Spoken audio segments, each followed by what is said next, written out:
मंगल दोष या मांगलिक योग दोस्तों बहुत बड़ा विषय है और शादी ब्याह का सीज़न चल रहा है, तो ये विशेष रूप से फोकस में आ जाता है। या जब भी हम अपनी कुंडली मिलाने जाते हैं तो मंगलिक है लड़की, मंगलिक है लड़का या नहीं है, ये सब चीज़ें बहुत ज़्यादा इम्पॉर्टेंट हो जाती हैं। क्या इतना ख़तरनाक है ये मांगलिक दोष या मांगलिक योग? एक्चुअली मांगलिक योग है क्या?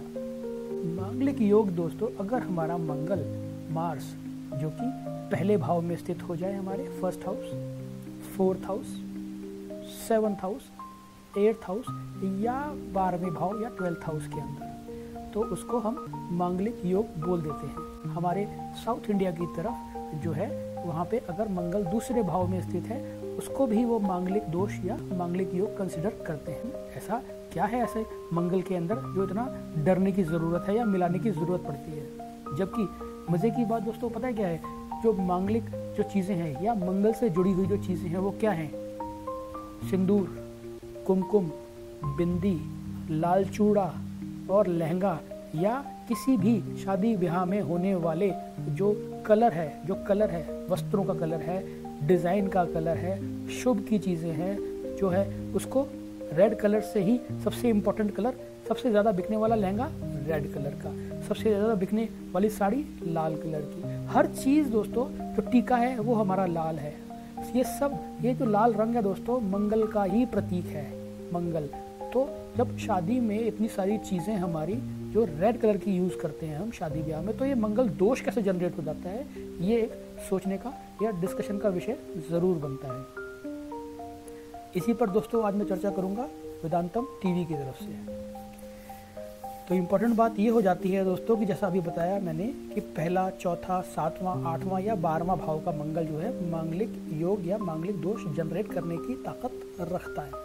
तो यहाँ पे ये हमने जैसा कि जिक्र किया कि ये सारी चीज़ें रेड या लाल चीज़ों की यूज़ होती है, तो इसीलिए हम आगे जाते हैं ज्योतिष के ग्रंथों के बारे में बात करते हैं, जिसको कि हमारे एस्ट्रोलॉजर्स भाई सभी कंसल्ट करते हैं, जिसको वो सबसे इम्पॉर्टेंट ग्रंथ या बुक्स मानते हैं, जैसे कि सारावली, बृहत्पाराशर, होराशास्त्र। ये 2 सबसे पुराने ग्रंथ हैं दोस्तों जिस पर पूरा ज्योतिष टिका हुआ है, और इन दोनों बुक्स के अंदर इस मांगलिक योग का कहीं जिक्र नहीं है। फिर भी ऐसा क्या है जो कि इतना प्रचलित है? इम्पोर्टेंट बात यह है दोस्तों, ये जो मंगल है हमारा करता क्या है? आप नेचुरल या मंगल की क्वालिटीज़ देखिए क्या है?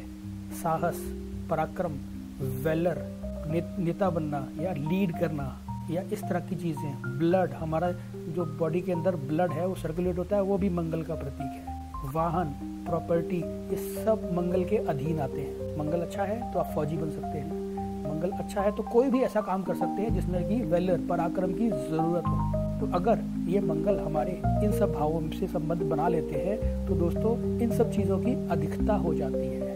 अधिकता मतलब it is more than required. यहाँ पे एक बात बीच में मैं ऐड करना चाहूँगा कि अगर ये कुंडली में मंगल नीच के हो जाते हैं, डेबिलिटेट हो जाते हैं, यानी कि 4 नंबर राशि के अंदर आ जाते हैं, तो काफ़ी हद तक इन चीज़ों में कमी देखी जा सकती है। काफ़ी ज्योतिषी सलाह देते हैं कि भैया 27 साल के बाद या 26 साल के बाद ही ऐसे जातकों की शादी करनी चाहिए।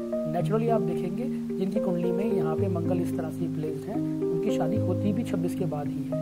ऐसा योग नहीं बनता या ऐसा कंपैटिबल पार्टनर ढूंढने में उनको विशेष दिक्कत आती है। तो coming back to the point, जो मंगल है हमारा जैसे कि वेलर का कारक है, साहस का कारक है, और हमारा मतलब माई वे और हाईवे देता है अप्रोच में। अगर ये इस जगह पे बैठ जाएगा तो इन सब चीज़ों पे, चाहे वो फैमिली की हो, चाहे आपकी हो, चाहे आपसे जुड़े हुए स्पाउस की हो, चाहे आपके ससुराल पक्ष की हो या बेड प्लेजर की हो, इन सभी चीज़ों में आपको अधिकता या आपका जो अपना जो ओपिनियन है वो सबसे ज़्यादा इम्पोर्टेंट हो जाएगा और आप दूसरे की बात सुनने में असमर्थ हो जाएंगे। यही क्रक्स है इस मांगलिक योग का, क्योंकि शादी ब्याह हमेशा एक परस्पर इंडिविजुअल्स जो जुड़ते हैं, एक कुछ कमियां आपके अंदर होती हैं, कुछ आपके स्पाउस के अंदर होती हैं, उन कमियों के साथ क्वालिटीज़ को एब्जॉर्ब करना ही शादी है।